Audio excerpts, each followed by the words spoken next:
السلام علیکم ورحمۃ اللہ وبرکاتہ نحمده ونصلي على رسوله الكريم اما بعد احسن الكلام كلام الله واحسن الهدي هدي محمد صلی اللہ علیہ وسلم۔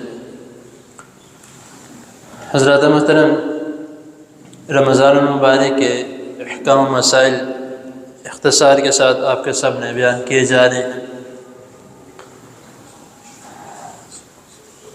اللہ تعالیٰ کا شکر ہے کہ اللہ رب العزت نے ہمیں رمضان المبارک کے روزے رکھنے کا اور اس ماہ مبارک میں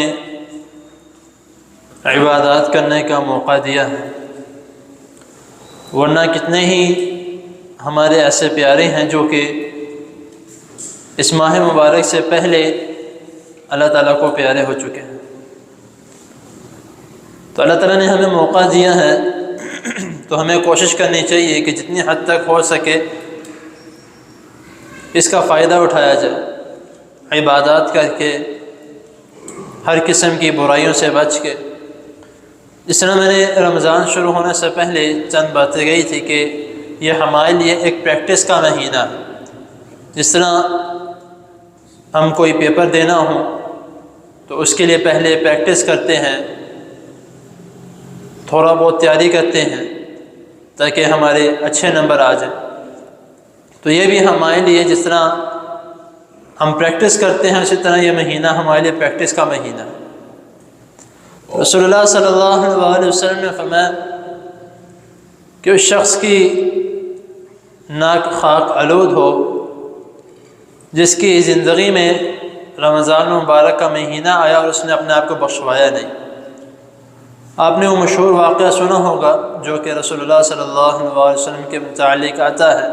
صحابہ کرام رضی اللہ تعالیٰ عنہم بیان کرتے ہیں کہ نبی کریم صلی اللہ علیہ وسلم ایک مرتبہ منبر پر تشریف فرما ہونے لگے تو نبی کریم صلی اللہ علیہ وسلم نے جب پہلی سیڑھی پر قدم رکھا تو آمین بولا۔ صحابہ کرام فرماتے ہیں کہ ہم تعجب سے دیکھ رہے ہیں کہ رسول اللہ صلی اللہ علیہ وسلم جب سیڑھی پر قدم رکھتے، اونچائی چڑھتے تو اللہ اکبر کہا کرتے تھے، آج آمین کہہ رہے ہیں۔ اسی طرح دوسری سیڑھی پر قدم رکھا تو آمین، تیسری سیڑھی پر قدم رکھا تو آمین۔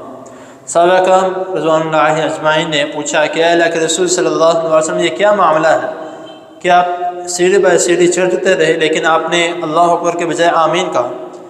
نبی کریم صلی اللہ علیہ وسلم نے فرمایا کہ حضرت جبرائیل علیہ السلام میرے پاس آئے تھے تو انہوں نے مجھے 3 باتیں کہیں جن 3 باتوں میں میں نے آمین کہا۔ نمبر 1 کہ جس شخص نے اپنی زندگی میں اپنے والدین کو پایا اور ان کی خدمت نہ کی، ان کی خدمت کر کے جہنم کی آگ سے بچانا، اس کی ناک خاک آلود ہو جائے۔ تو میں نے کہا آمین۔ پھر اس کے بعد حضرت جبرائیل علیہ السلام نے فرمایا کہ جس شخص کے سامنے میرا نام لیا جائے یا میرا ذکر ہو اور وہ مجھ پر درود نہ بھیجے، اس کی ناک خاک آلود ہو جائے۔ رسول اللہ صلی اللہ علیہ وسلم نے فرمایا آمین۔ اور تیسری بات جو حضرت جبرائیل علیہ السلام نے فرمایا کہ جس شخص کے زندگی میں رمضان مبارک کا مہینہ آیا اور اس نے اپنی بخشش نہیں کروائی تو اس کی ناک خاک آلود ہو جائے۔ رسول اللہ صلی اللہ علیہ وسلم نے ان تینوں موقعوں پر آمین کہا۔ تو ہمیں سمجھ آنا چاہیے کہ یہ جو مہینہ ہے یہ بخشش کا مہینہ ہے، اس کو ماہ غفران بھی کہا جاتا ہے کہ بخشش والا مہینہ۔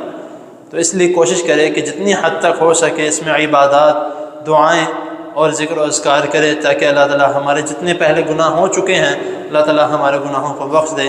اللہ تعالیٰ کے حضور دعا ہے اللہ تعالیٰ ہمیں جو سنا ہے اس کو سمجھنے کی اور اس پر عمل کرنے کی توفیق عطا فرمائے۔ جزاکم اللہ۔